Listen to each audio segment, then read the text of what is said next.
प्रतिबंधों की वजह से रूस को तेल व्यापार में भारी घाटा हुआ। दूसरी तरफ यूक्रेन लगातार तेल ठिकानों पर हमले कर रहा है। यूक्रेन को लाचार करने के लिए पुतिन यूरोप को टारगेट कर सकते हैं। यूरोप के एक्सपर्ट्स का दावा है कि रूसी नेवी युद्ध की तैयारी कर रही है।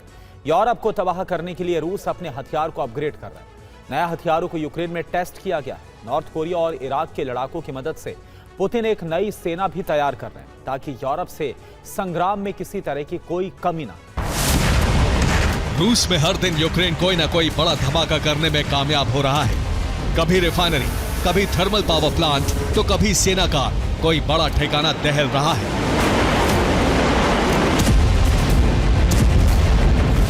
रूस जानता है कि यूक्रेन के इस हौसले की सबसे बड़ी वजह है यूरोप। इसीलिए अब पुतिन एक ऐसी प्लानिंग पर काम कर रहे हैं जो यूक्रेन के हौसले को खत्म कर सके, यूरोप को नई दहशत और चिंता में उलझा दे। यूक्रेन का मुद्दा यूरोप के लिए प्राथमिक ना रहे।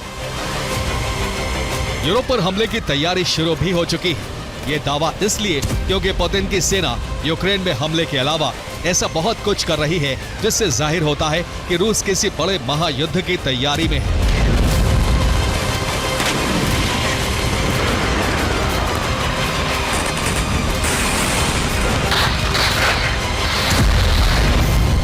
देखिए समंदर में रूस के युद्धपोत कैसे आग उगल रहे हैं। रूसी नेवी मिसाइल बरसाने की प्रैक्टिस कर रही है। सिर्फ हमला नहीं बल्कि दुश्मनों के हमलों को नाकाम करने का अभ्यास भी चल रहा है। रूसी रक्षा मंत्रालय के मुताबिक रूस के प्रशांत बेड़े ने युद्धाभ्यास किया है। ये जापान सागर में किया गया। रूसी बेड़े ने एक बड़े मिसाइल हमले को नाकाम करने की ट्रेनिंग ली। रूसी सेना के इस अभ्यास पर यूरोपीय देशों की नजर है क्योंकि रूस की तैयारी यहीं तक सीमित नहीं। यूरोप को यह भी खबर मिली है कि रूस अपने हथियारों को अपग्रेड कर रहा है। रूसी हथियार कारखानों में दिन रात काम चल रहा है। रूस चीन की मदद से नए ड्रोन तैयार कर रहा है। मिसाइलों को भी पहले से अधिक ताकतवर बनाया जा रहा है।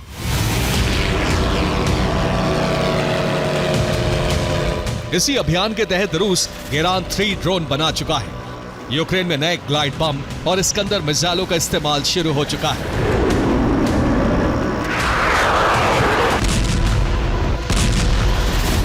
यूरोप के एक्सपर्ट्स मान रहे हैं कि हथियार यूक्रेन के लिए अपग्रेड नहीं किए गए। यूक्रेन रूस के लिए सिर्फ टेस्टिंग ग्राउंड की तरह है। यूक्रेन में रूस नए हथियारों का परीक्षण कर रहा है। यूरोपीय वॉर एक्सपर्ट्स मान रहे हैं कि पुतिन लंबे समय से एक बड़े प्रोजेक्ट पर काम कर रहे हैं जिसका मकसद यूरोप पर हमला करना है।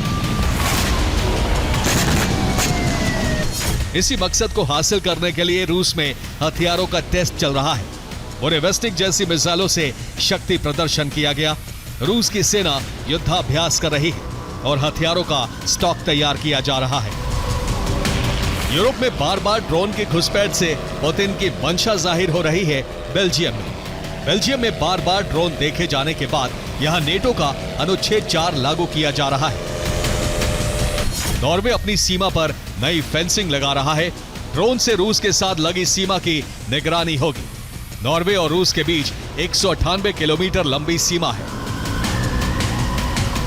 अज्ञात ड्रोन की वजह से लिथुआनिया के सबसे बड़े हवाई अड्डे को कई घंटे तक बंद करना पड़ा। अब सवाल है कि क्या बर्फबारी के बीच ही नए युद्ध की शुरुआत हो जाएगी। ऐसा इसलिए मुमकिन हो सकता है क्योंकि रूस यूक्रेन में हथियार सप्लाई रुकवाना चाहता है। यूरोपीय देश पर हमले से यूक्रेन से ध्यान हट सकता है। यूरोपीय देशों में यूक्रेन के मुद्दे पर मतभेद हो सकता है। यूरोप पर हमले का खतरा इसलिए भी है क्योंकि रूस कैलिनिनग्राद को लेकर कई दावे कर रहा है। रूस में बार बार ये खबर चल रही है कि नेटो रूस पर हमले की तैयारी कर रहा है। रूस के उप विदेश मंत्री का एक इंटरव्यू चलाया जा रहा है। रूसी मंत्री का दावा है कि नेटो कैलिनिनग्राद को ब्लॉक करने की तैयारी में है। कैलिनिनग्राद के पास सैनिक और हथियारों की तैनाती की तैयारी है। यूरोप पर कैलिनिनग्राद को मुद्दा बनाकर भी हमला किया जा सकता है। यही वजह है कि यूक्रेन की मदद पर रणनीति के साथ ही यूरोपीय देश भी लगातार हथियार प्रोडक्शन बढ़ाने पर काम कर रहे हैं।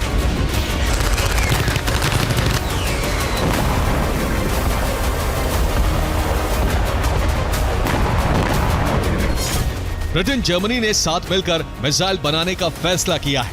दोनों देश 2000 किलोमीटर तक मार करने वाली लॉन्ग रेंज मिसाइल बनाएंगे। मिसाइल के अलावा दूसरे हथियारों को बनाने पर भी रणनीति बन रही है। रूस ने किसी बड़े युद्ध से पहले की तरह सैनिकों को जुटाने का अभियान भी छेड़ दिया है। दक्षिण कोरिया की खुफिया रिपोर्ट के मुताबिक किम जोंग फिर अपने सैनिकों को रूस भेजने की तैयारी में है।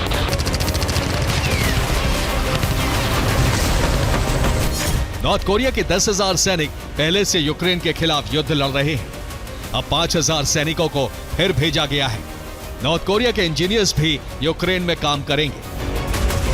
भारी सैनिकों की जमावड़ी के लिए रूस इराकी लड़ाकों के भी संपर्क में है। पासपोर्ट और वेतन देकर सैकड़ों इराकी लड़ाकों को रूस बुलाने की तैयारी है।